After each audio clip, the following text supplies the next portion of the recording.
I'm just gonna videotape you and just I go ahead and give us the spiel. I probably should have waited till you guys came, but I spaced it. See, I fed them this morning. Yeah. So when you take the thing off, they all go down. So this is horse manure and Straight horse manure. Straight horse manure. Yeah. No way. And how deep is this? It goes the whole way down to the bottom Goes there. right here, and then this is an 85-gallon tank underneath it that catches the. What was this tank leachate. originally? Like, what is this container? It's a worm bin. It's a worm Yeah, bin? it's a guy makes them out of Hayden, Idaho. Huh. And it is HDPE, or what is this made out of? It's fiberglass, I believe. Fiberglass. Yeah. How much Yeah, does one of these they're bins all run? brown. This is like, wait, you could make them, Yeah. out of wood. Yeah. A lot cheaper. I bought them both used, and I paid $1,000 for both of them. That's not too That bad. guy charges like $2,000. Like when you're saying they're all down, is this the size of your worms here, or do you get do you have great big ones? No, these are all little red wigglers, the little trout worms. Eyes and silent, They're red worms are the best compost worms. Oh, they are. Yeah, they're manure worms as So well. So you these are don't have red worms any- or red wigglers? Well, They're because one of them. So the mine. this is what you'd call. It depends on who you talk to, and those two will enter. They'll hybrid and everything Okay, else. So when yeah. you say red worm, these are like the tiger worms. You'll see the Okay. little stripes on them. All right, let's check that out. I don't know if you could see it on this little guy here. Let me try to find it. Oh, look, there's a lunger right there, maybe. And there's one there. They're the red wiggler. A lot of Okay. times they'll. By chance, It's kind of you- cold right now. They'll go nuts when there's a whole when you go to feed. What they'll do is you feed like this, and they go around the corners, and they feed in. Huh. And then when they get close to being in, then you can feed again. Now, So let me ask a yeah. question, please. Then so when you said you fed, you just add new manure, Just a thin layer of manure right here on top. And this is fresh manure. and then the And stuff on the- the lower stuff is that been worked? Oh yeah, yeah. And then at the very bottom is the castings. The worms will go down and actually shit down at the bottom of the bin. okay. Oh, that's how that works. Yeah, And yeah. so then you feed from the top. And they- it just keeps working. And And a working bed, like I said, these I feed Purina worm chow too, which is a 12% protein. It's like No a way. chicken mash. And Purina makes it in their Missouri plant. And it's like a layer mash, except it's low in sodium, but it's 12% Oh man. protein. And like I've done it a couple times. You get your worms going really good, really good, really good.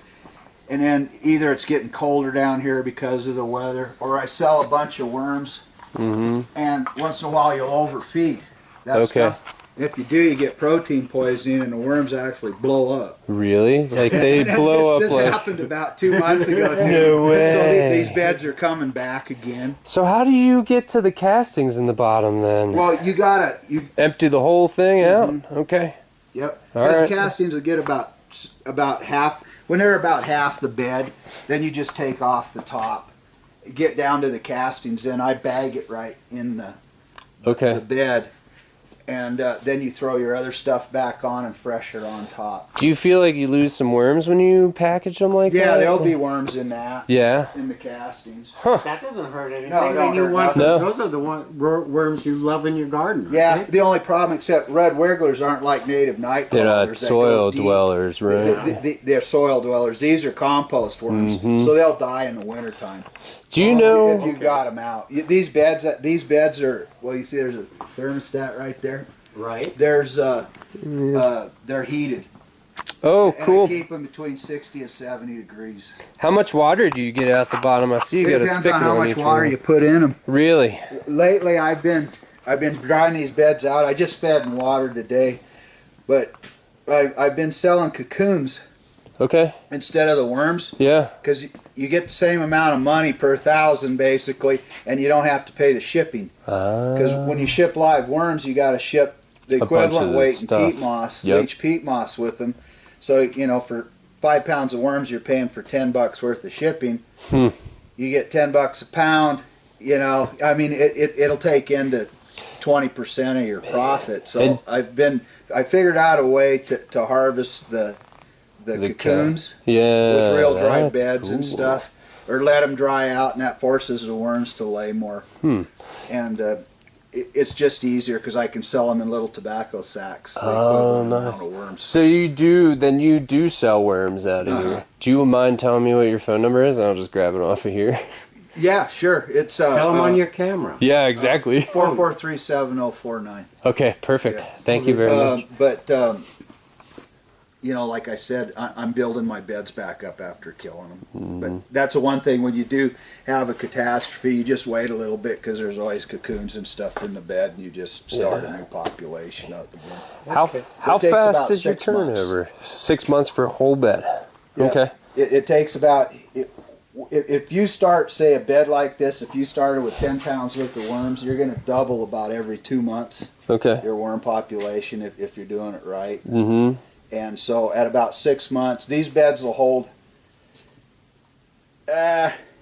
150, 200 pounds worth of, 150 probably, 160 pounds worth of worms. Okay, if you were So- just to feed them, then you said that you did it. When you bring this back to put on your food, they just bubble up. They're just there. Is it a problem with worms? In about 2 or 3 days, there will be a band of worms around the outside. They're all over now. Okay. And they'll start on the outside and they'll work towards the middle, and then once you throw new feed on it, a couple days later they'll be around the outside. And That's work when towards the they work together, though, kind of. middle. Yeah. Really, and, And that's when you know when and- the feed is Right, That's when and, they all and hit it the gets middle? that skull or Copenhagen look where it's all laid down and smooth and there's no clumps or anything. Then you know, and you know, a lot of people. There's a lot of different ways to do it. I just got horses, and I wanted a way to make the horses pay for their feed when we're not using them. That's awesome. So I figured, you know, I got all kinds of horse shit. I might as well feed it to something. I got this basement that doesn't freeze. So Let me ask worked you out. 2 questions. One, do you think if you had this even warmer, can you speed up the amount of time? no, if you get No? over 80, 75, 80, Kills them pretty much. yeah, it slows them down. And you get up to Okay. 90 or so, it'll kill them. What do you think your threshold is? From what range to which range? Your best range is 60 to 70. 60 to 70. And then when you start out your bed, do you put any worm bedding down on the bottom? Do you put like a straw or something down? Like or? what I do if I was starting a bed, a lot of people use like leach peat, newspaper, Uh-huh. shredded newspapers, big in that. Mhm. I just wanted to go with all manure, so I got that.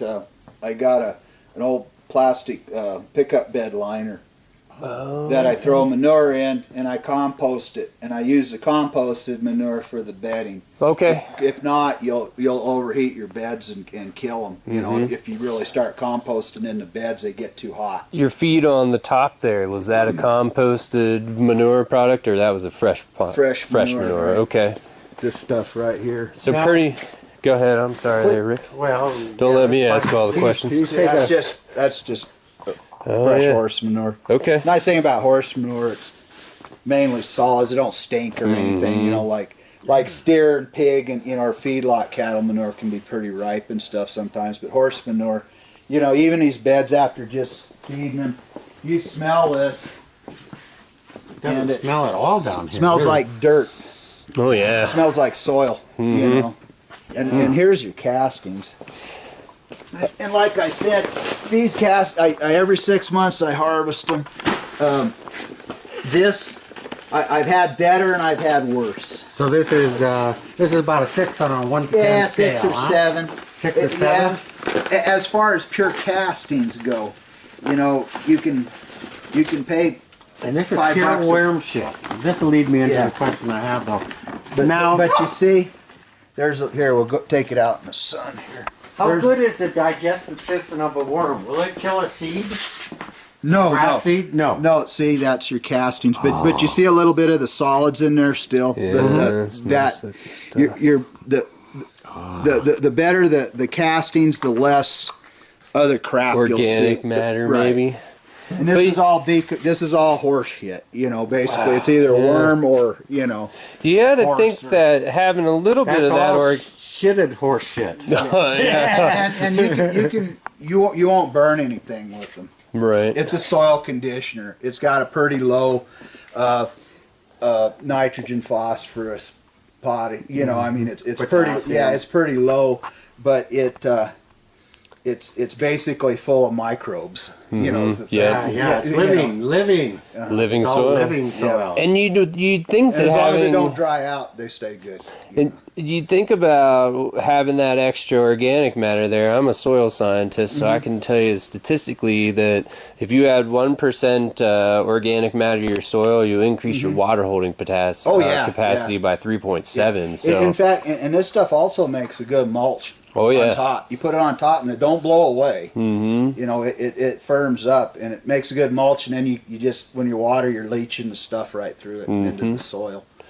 man, that is. But I planted a lot of stuff with like half soil, half this, 50-50 easy. And well, my lawn, you know, you see we're in a rock patch up here and that. I just scattered this on top of it. Oh, yeah. There and you put go. seed in and just kept throwing seed and water at it, and eventually, you know, it took. If it doesn't work the first time, try Yeah, What did you again. say your degree is in, Dennis? Me, I'm ag business with an animal science. Okay. Nice. But I used to run the mill for Agri Feeds there in town Oh, okay. for years and that. Right now I work for the DNRC. I'm their water rights guy for school trust lands. Nice. Yeah. So yeah, it's a cool job. I'm in charge of, or basically responsible for about 10,000 water rights in the state That's awesome. for Yeah. the school trusts. Nice. Spent a lot of time talking to lawyers. Yeah. Well, that part's not nice. But that's what they are. Man. Yeah, and I ordered 4 bags. Yep, this is what I got of the last. Did you want a bag? year's. How much are you selling the bags for?